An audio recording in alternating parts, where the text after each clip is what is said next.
دوستان سلام، شب و روزتون بخیر. امیدوارم حالتون خوب باشه. توی این ویدیو میخوام یه توضیح کلی در رابطه با آنچه که از آغاز لانچ توکن لیبر کوین رخ داده رو خدمتتون ارائه کنم.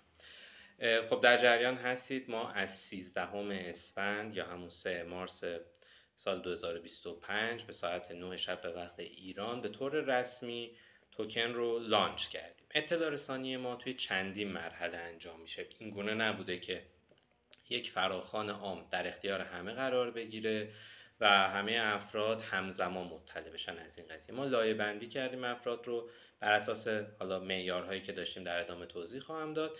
و گروه اول این افراد در تاریخی که عرض کردم مطلع شدن و این شانس رو داشتن که با قیمت‌های پایه که طبیعتاً خب قیمت‌های حداقلی هست خریدار این رمز ارز باشه. چرا این کارو کردیم؟ این را که مرسوم نبود، اصلا هیچ رمزارزی تا حالا اینجوری لانچ نشده، همشون کلی تو بوق و کرنا میکنن و همزمان به همه دسترسی میدن. نه، ما اصلا قرار نبوده این کارو بکنیم. ما قرار نبوده زمینه ساز به اصطلاح نوسانگیری توسط کسایی بشیم که حالا منابع بیشتری دارن، کسانی که هیچ دغدغه و دلسوزی برای کامیونیتی لیبرال ها ندارن و صرفا به دنبال پول اینجا آمدن. اصلا قرار نبود این اتفاقا بیفته.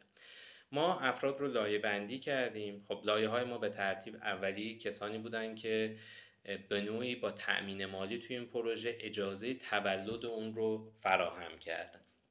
خیلی طبیعیه، به عنوان ذی‌نفعان اصلی ما این اطلاع رسانی رو در وهله اول برای این عزیزان انجام دادیم.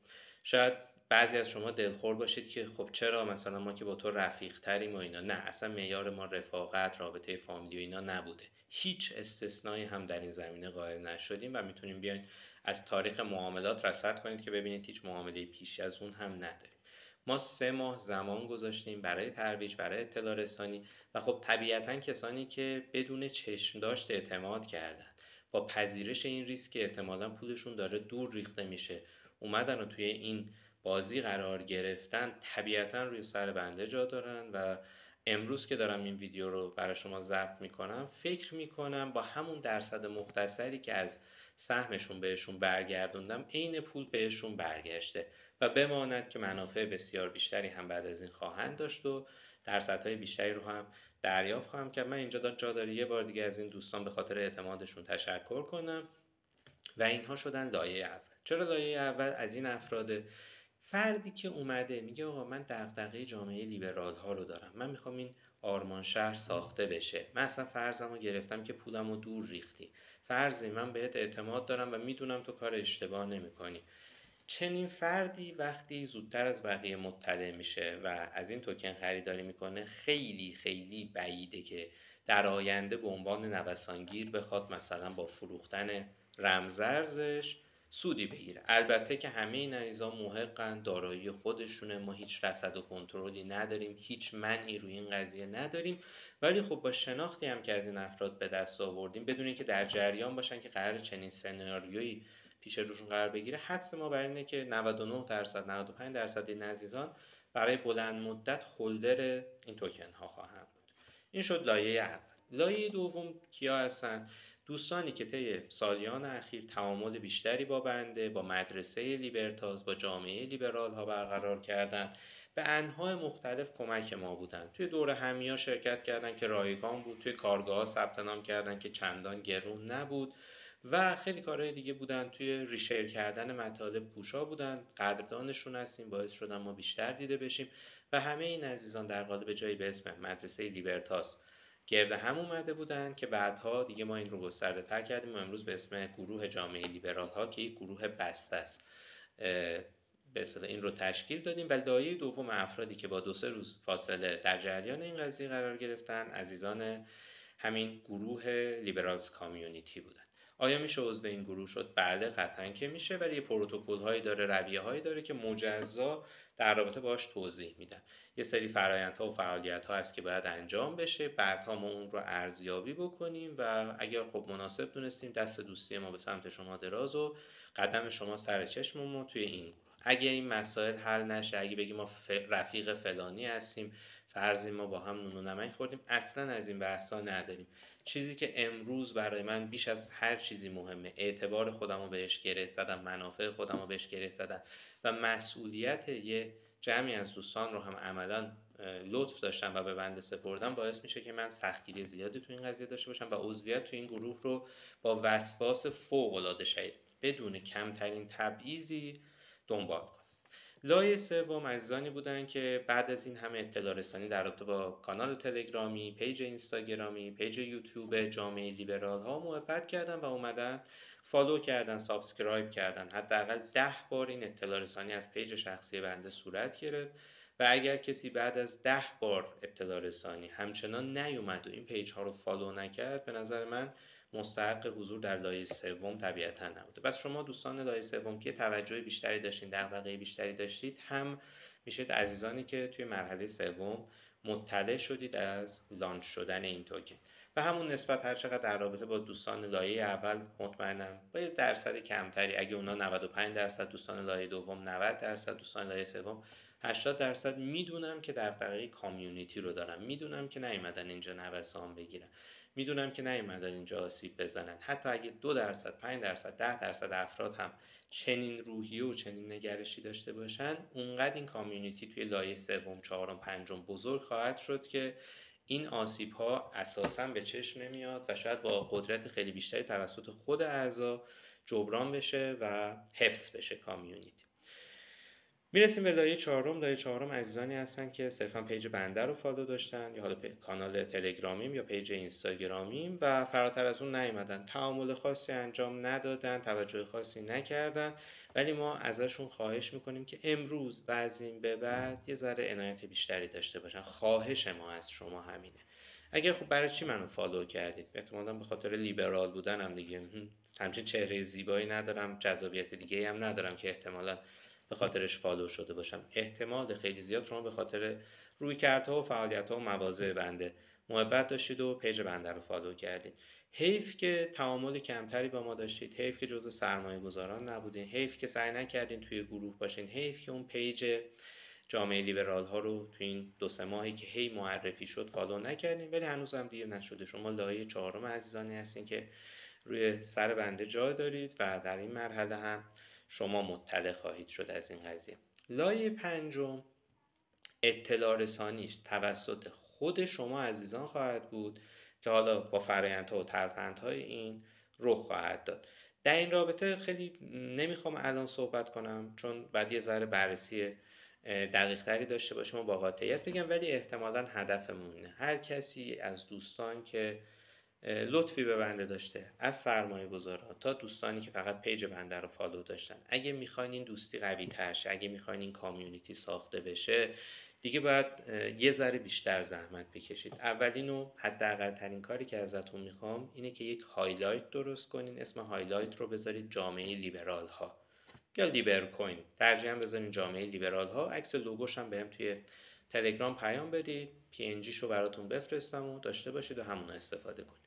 قراره توی این هایلایت توی پیجتون چه کاری انجام بدید؟ مهم نیست پیجتون پابلیکه یا پرایوت، مهم نیست که پیجتون پر فالوور یا کم فالوور، همین که این حسن نیت رو داشته باشید این هایلایت رو توی پیجتون قرار بدید و کم کم محتواهایی توی اون قرار بدید، جزوی از خانواده ما شدید و مراحل حضور توی لایه‌های بالاتر این رابطه دوستانه و همکاری رو هم پیدا خواهید کرد، البته بعد یه ارزیابی‌هایی. قصه چیه؟ قصه اینه که شما این هایلایت رو زدید، با زبان خودتون، با دانش خودتون و با فهم خودتون ماجرا رو تعریف کنید برای مخاطبتون توی 2 تا 3 تا 5 تا 10 تا استوری، به اینکه آقا یه فلانی بوده یه همچین ایده‌ای داشته، برای همچین ایده یه همچین توکنی درست کرده، توی این ایدهش قراره این اتفاقات بیفته، بازارچه میخواد بزنه، فلان آزادی‌های مالی میخواد داشته باشه و هر چیزی که شما فهمیدید. مهم نیست چقدر درست فهمیدید، مهم اینه که اینقدر حسن نیت داشته باشین که شما هم بخواید در نشر معرفی این قضیه، نه به عنوان یک فرایند ایردراپی و صرف یه فالو بک دادن از اینجور حرکت ها، نه، به صورت معنادار تعاملی با ما برقرار کنید. ما هم خواهیم دید، ما هم ارزیابی میکنیم و شما رو لایه به لایه ارتقا میدیم و توی دوستان نزدیکتر خودمون قرار میدیم. این دوستی ربطی به فرزین رحیمی نداره، این دوستی ربط داره به شخصیت حقوقی که حالا فرزین رحیمی به عنوان یک نفر گرداننده این حلقه بازارچه عملا داره با شما ارتباط میگیره. سعی کنید با این کاراکتر دوستی بیشتری داشته، حتی اگر از فرزین رحیمی خوشتون نمیاد بیاید اینجا این دوستی رو باهاش برقرار کنید، چون هم شما نفع میبرید هم کامیونیتی ساخته میشه. حتی میخوام یه حرف فراتر بزنم، از من خوشتون نمیاد، با مواضع من حال نمیکنید، ولی خودتون رو لیبرال میدونید، لطفاً بگردید تمام کسانی که از من خوششون نمیاد رو پیدا کنید و شماها با هم متحد بشید. مهم اینه که لیبرالا متحد بشن، چه با من باشه، چه بی من باشه، چه در کنار من باشه، چه دور از من باشه، چه ضد من باشه. اگر در مقامی هستید که میتونید 2 نفر 3 نفر رو متقاعد کنید که با هم حلقه تشکیل بدید، این اتحاد رو تشکیل بدید ولو بر ضد ما. حرف از این قشنگتر. اگر نه، خب دست دوستی ما، باز هم تاکید میکنم، در نهایت حسن نیت، بدون هیچ رابطه بالا به پایینی به سمت شما عزیزان درازه و ما میخوایم باهاتون همکاری کنیم. توی هر جایگاهی که هستید، هر که فالوور زیادی دارید، فالوور کمی دارید، نمیدونم درونگرایید، برونگرایید، اهل مطالعه بودید یا نبودید، اگه پایه این کار هستی، این مراحل رو طی کنید. ما دوست داریم باهاتون کار کنیم، از صمیم دل دارم میگم. اگرم تا الان ارتباطی بین من و شما شکل نگرفته، قصورش پای من، گناهش پای من و الان میخوام جبران کنم. الان بیاین توی این بازی و همراهیمون کنید. لایه آخرم که همین دیگه، دوستانی هستن که از طریق این هایلایت ها و معرفی های شما کم کم به جمع ما اضافه میشن و به رشد کامیونیتی کمک خواهند کرد. این مراحل لانچ توکن بود که اتفاق افتاده، کاملا یونیکه، نه تو ایران. تو ایران که اصلا حتی میدونیم توی هیچ کدوم از رمزارزهایی که الان توی بازار هست و متداوله، عملا همچین پروسه لانچی تعریف نشد. این پروسه لانچ هم دل بخواهی نبوده. بعد از کلی شبیه سازی، بعد از نگارش کلی سناریو، بعد از بررسی خطاها و باگ‌های احتمالی، به این نسخه رسیدیم و خوشحالم امروز که دارم با شما صحبت میکنم. این نسخه بعد از 6 روز جواب فوق‌العاده خوبی داده.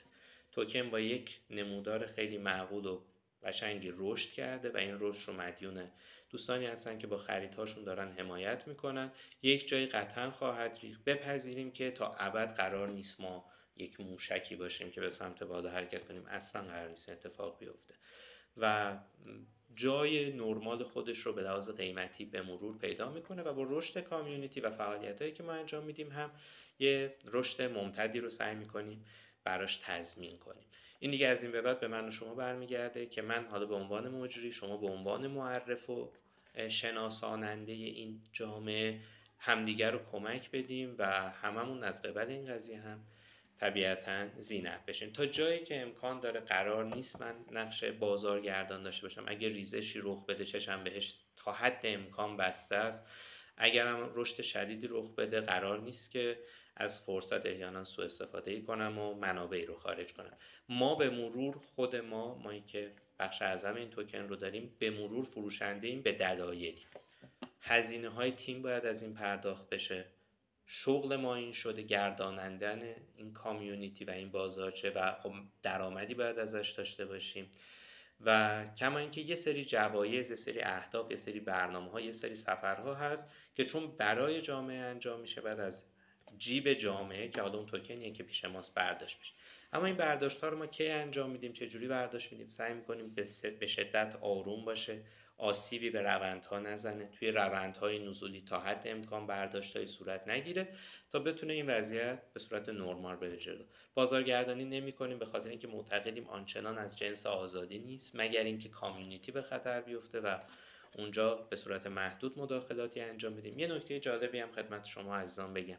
مبالغی که ما توی تامین مالی جمع کردیم و باهاش همه این قصه رو ساختیم، نیازمند این بود که یک استخر نقدینگی داشته باشیم. این استخر نقدینگی از 2 توکن تشکیل شد. یه توکنی که ما ساختیم، لیبر کوین، و یه توکنی که بشه با این معامله کرد. ما تون تلگرام انتخاب کردیم. تمام اون مبالغ اومد تبدیل به تون شد. مبالغی هم ما اضافه کردیم. دوستانی بودن چک سفید امضایی پیش من گذاشته بودن و دستمو باز گذاشته بودن برای مخارج بیشتر، جبران افت قیمت تون که تو این روزها اتفاق افتاد و بالاخره این استخر رو ما تشکیل دادیم. کاری که ما کردیم که این کار هم در نوع خودش منحصر به فرده، این بود که ما نیومدیم فقط به دوستان از پولی که دادن بهشون توکن بدیم. ما سهم استخر رو داریم بینشون توزیع میکنیم و یک استخر کاملا غیر متمرکز داریم. فردا روزی من اگه خوشم نیامد و سهم خودم از استخر خارج کردم، این معاملات نمیپاشه، این معاملات آسیب نمیبینه، چون 80 نفر دیگه هستن که 79 نفر دیگه هستن که توی این استخر سهم دارن و مادامی که یک نفر همچنان توی این استخر مونده باشه، بستر معاملاتی ما باز خواهد بود و فراهم خواهد بود. حالا اگر در ادامه پروسه‌ای که داریم نفرات بیشتر و مبالغ بیشتری به این استخر اضافه شه، استخر ما بزرگتر شه، نوسان قیمتمون کمتر میشه، امنیت کارمون بالاتر میره، خیال راحتی بیشتری داریم، پروژه‌های بزرگتری رو میتونیم در دستور کار قرار بدیم. اگر هم دوستان خواستن در زمانی مبالغ خودشون رو از استخر خارج کنن، میگم استخر ضعیفتر و کوچیکتر میشه، ولی تا به ابد این معاملات بسترش پایداره، مگه اینکه عین 80 نفری که این LP توکن ها رو داریم هممون همزمان که نه هممون بخوایم ابطال کنیم و دارایی‌هامون رو خارج کنیم، که خب خیلی تقریبا اتفاق محالیه که همه به این تصمیم برسن. احتمالاً که خود من نفر آخرشون خواهم بود. اینم یه نکته.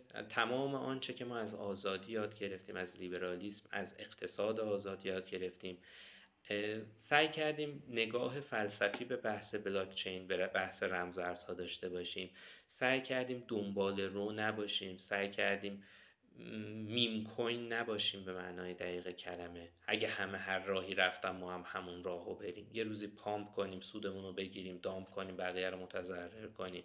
همه این کارو کردن ما هم همون کارو کنیم، همه اینجوری توضیح کردن. نه، ما خودمون از صفر واقعا چرخ رو نیاز داشتیم دوباره اختراع کنیم. چرا این کار رو انجام دادیم؟ چون چرخ به مرور معیوب شد. یعنی از 2009-2010 که عملا با تولد بیت کوین و بلاکچینش عملا وارد یک دنیای جدید شدیم، توی 3-4-5 سال اخیر متاسفانه یک فضای مسمومی بهش تحمیل شد، چه از جانب دولت‌ها با سیاست‌گذاری‌هاشون و تأثیرات سیاست‌هاشون، و چه به واسطه افراد سودجویی که اومدن با فعالیت‌های چیپی که انجام دادن، من جمله ترامپ، من جمله اشتباه و خطای خاویر میلی سر توکن لیبرا. حالا اسمش هم شبیه توکن ما هست، ما اسم توکن رو قبل‌تر انتخاب کرده بودیم البته. و همه اینها، این اتفاقات و این رفتارها باعث شده که این فضا یکم مسموم شه. ما ناچار شدیم با نگاه فلسفی برگردیم و درست این کار رو انجام بدیم. 3 ماه از آغاز رسمیش داره میگذره، 6 ماه تقریبا، 5 ماه و نیم از زمان تولد ایدهش میگذره و الان امروز شاید خیلی اغراقگونه باشه، ولی واقعا یک قدم هم اشتباه بر نداشتیم. یعنی زمان برگرده عقب، دقیقا توی همین نقطه در همین روز و همین ساعت هستیم. به تایم هامون وفادار بودیم، هر تایم و تاریخ اعلام کردیم، تا اون تایم و تاریخ کاری که قول داده بودیم و رسوندیم. بعد از این هم تعهدمون اینه که این اتفاق بیفته، اما خب آدمیه دیگه، شاید حوادثی، اتفاقاتی، مشکلاتی پیش بیاد و ما رو بدقول کنه، ولی خب بدونید که اگه شده بیخوابی میکشیم، غذا نخوردن میکشیم، همه چیز رو به جون میخریم تا تعهداتی رو که میدیم به موقع عمل کنیم. این کار رو میکنیم چون به کامیونیتیمون اعتقاد داریم، این کار رو میکنیم چون برای ما سود مادی و ملموس داره و ما هم دنبال پول و سودیم و هیچ تعارفی هم در این زمینه با کسی نداریم. برای ما یه نفع بزرگتری هم داره، اونم حسن شهرته و امیدوارم 1 سال بعد، 2 سال بعد تجربه لیبر کوین و کامیونیتی لیبرال ها اونقدر موفق باشه که همه جا راجبش صحبت کنن. مرسی که توجه کردین. این کلیت قضیه بود. به هر حال روزهای اول این پروژه است. پروژه ذره شاید کند و سنگین استارت بشه، بخش بازارچش و اهداف دیگه‌ای که داریم، جنبه‌های حاشیه‌ای که قرار کار داشته باشه که باز به ترتیب و لایه به لایه اطلاع رسانی میشه و خدمت شما عرضم اگر دوست دارید و زودتر توی این رابطه دوستی توی لایه نزدیکتری قرار بگیرید و انشالله بره که جنبه کاربردی پیدا کنه. امروز که دارم این ویدیو رو میگیرم 2 تا پکیج آموزشی و یه حق مشاوره لایحه نویسی 1 وکیل تا به امروز به واسطه این توکن تخفیف خورده و پرداخت شده و عملاً دقیقاً 3 روز بعد از لانچ اولیه اولین معامله هم روش صورت گرفت و حالا هست، عکس و ایناش هست و به یادگار نگه می‌داریم. واقعا یک ابزار کاربردی ساختیم و با آدمایی داریم کار میکنیم که به هر حال یه شناختی داریم و میدونیم دلسوزی هایی اگر کمتر از ما ندارن قطعا بیشتر از ما دارن. یه نکته دیگه هم می‌خواستم بگم، توی این لایه‌های اطلاع رسانی نکته مهمی خوب شد یادم افتاد این آخر کار بگم. توی اطلاع رسانی ما توی لایه‌های اول تا پنجم، اول این لایه اول شاید تا چند روز یا چند هفته یا نه چند ماه آینده منحل بشه و همه اطلاع رسانی از لایه دوم شروع بشه. حالا در این رابطه تصمیم نگرفتیم، ولی اخبار خوب و اخبار خوش و اتفاقات مثبت و فعالیت هایی که داریم لایه به لایه اطلاع رسانی میشه. اگر اتفاق منفی بیفته، اگر مشکلی پیش بیاد، از لایه پنجم، یعنی از لایه آخر اطلاع رسانی صورت میگیره. همه این هم به خاطر فیر بودن قضیه است. شما حق میدید و منطقی هم هست که کسانی که سرمایه گذاران خب زودتر در جریان قرار بگیرن که داره با پولشون چه اتفاقی میافته. اما اگه دوچاره یه مسئله‌ای بشیم، حالا هر مشکلی، هک شدنی، باگ خوردنی، حادثه‌ای، سیلی، زلزله‌ای، هر چیزی از این دست، خیلی بی‌انصافیه اگه ما بخوایم لایه به لایه، حالا از لایه یک بگیم آقا بحران هست، مشکل هست و شانسی بدیم احیانا این افراد زودتر پولاشون رو خارج کنن. اصلا این اتفاق نمیافته. این قول رو از من خواهید داشت. اتفاقات منفی به صورت هماهنگ، به صورت آنی و از طریق پیج شخصی خودم که فعلا مخاطب بیشتری داره اطلاع رسانی میشه. حالا انشالله امیدواریم پیج جامع مخاطب بیشتری از پیج شخصیم داشته باشه و اونجا میشه بستری که احیانا اخبار منفی، حالا شاید هیچ وقت هم رخ نده، ولی از اون طریق به صورت همزمان و هم به اصطلاح آنی به شما عزیزان اطلاع رسانی میشه. خوشحالم که امروز اعلام کنم دوستانی که سرمایه گذاری کردن سرمایهشون نسوخت، بهشون برگشت و از اینجا به بعد هم هر روز قرار سود کنم. مرسی از اعتماد شما. باز هم تاکید میکنم، مهمه که دارم تاکید میکنم، دست دوستی ما به سمت شما درازه. اگر از من بدتون میاد یه بار فکر کنید چرا بدم میاد. این بنده خدا مگه در حق ما چیکار کرده که ازش بدمون میاد؟ نمیشه باهاش دوست شد. این قیافه خشن و عبوس منو اینجا نبینید. دوستانی که حضوری منو میبینن و میشناسن میدونن که یک کدوم آدم مهربون تری هستن. این فرصت رو به همدیگه بدیم، حضوری همدیگه رو ببینید، تعامل بیشتری داشته باشید. اگر از سر تکبر، خودخواهی، غرور نیومدین جلو، بیاین و الان به خاطر منافع این رو کنار بذاریم، منافع مشترکمون. ما هم به شما نیاز داریم، ما به شما بیشتر نیاز داریم، حتی اینجوری دارم میگم. و بیاین به هم کمک بدیم. لیبرالی تره که ما با هم همکاری کنیم، درگیر حب و بغض ها نشیم. اگه هم تا امروز افتخار آشناییتون رو نداشتم که صد افسوس برای من، و امیدوارم این افتخار رو نصیبم کنید که خودتون رو به مرور به هم معرفی کنید، ارتباط بگیرید و دوستی های خوبی رو با هم دیگه شریک بدیم. مرسی که توجه کردین، خیلی برام ارزشمنده. زنده باد آزادی.